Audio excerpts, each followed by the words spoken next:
जनपद बांदा के अखर्रा थाने का एक व्यक्ति यहाँ परिक्रमा करने अपने दोस्तों के साथ आया था। दोस्तों से फिर वो कब कैसे अलग हो गया, अपने घर नहीं पहुँचा, तो उसके बेटे द्वारा गुमशुदगी दर्ज कराई गई करवी कोतवाली।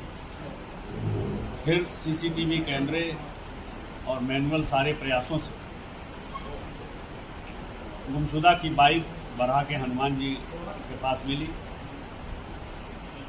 और जो लोग इसके साथ आए थे उन्होंने बताया कि हमसे किसी पूजा के बहाने कब चले गए हम नहीं जानते।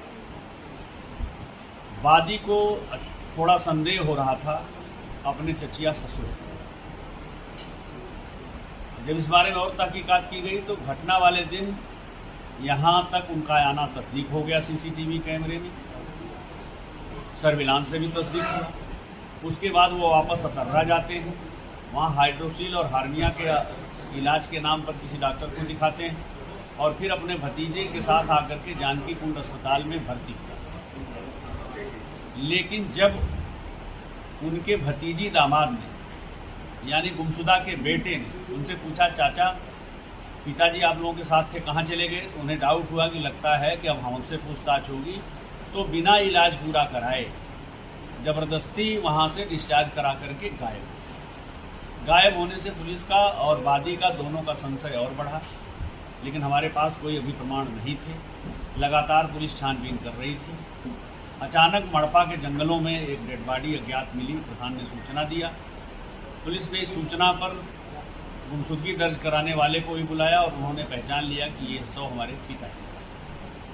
पुलिस ने पोस्टमार्टम कराया और तब वादी ने यह बताया कि मेरी मां के उपचार के दौरान कुछ पूजा पाठ के नाम पर मेरे पिताजी से 10-20 हज़ार रुपये अक्सर ले जाते थे और कुछ लवंग गंगा जल कुछ देते थे, जिससे मेरी मां अपने को अच्छा महसूस करती थी।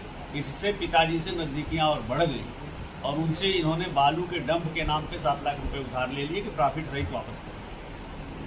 फिर उसके बाद उस दिन भी पूजा के नाम पर उन्होंने कहा था किसी को पता न चले, पैसा ज़्यादा खर्च होंगे, तो घर से गुमशुदा 3 लाख रुपए लेके चला। जब ये उसको परिक्रमा मार्ग से अलग ले जा पाए हैं तो इन्होंने उसको नशे की गोलियां मिला करके बेहोश कर दिया और उसी बेहोशी की हालत में उसकी हत्या करके जंगलों में फेंक दिया। पोस्टमार्टम रिपोर्ट चूंकि डेड बॉडी सड़ चुकी है, इस नाते उसमें कोई जाहिरा चोट और इस तरह के निशानात नहीं आए हैं, किंतु पकड़े जाने पे इन लोगों ने स्वीकार कर लिया है। आखिरी में इन्हीं के साथ देखे गए थे और इन्होंने ही पैसा ना देना पड़े, यह एक बड़ा मोटिव है। इस नाते उनकी का एक एंगल ये भी है क्या कि जो भाभी और देवर के कुछ संबंध थे जिसके चलते ये घटना कारित की गई? नहीं, ये अभी कोई ऐसे पुष्टिकारक साक्ष्य इस तरह के नहीं है, तो जितने मुँह उतनी बातें होती हैं। लेकिन पैसा ना देना पड़े ये अपने आप में एक महत्वपूर्ण साक्ष्य है। कितना पैसा था? 7 लाख रुपए डंप के नाम पे लिए हैं और 3 लाख रुपए जो उस दिन उससे ले लिए थे, अगर वो न मिलता इन्हें कहाँ देना पड़ता? ये तो जब पुलिस को और उसके परिजनों को डाउट हुआ तब इनके पीछे लगा गया। आज गिरफ्तारी के बाद ये बरामदगी हुई।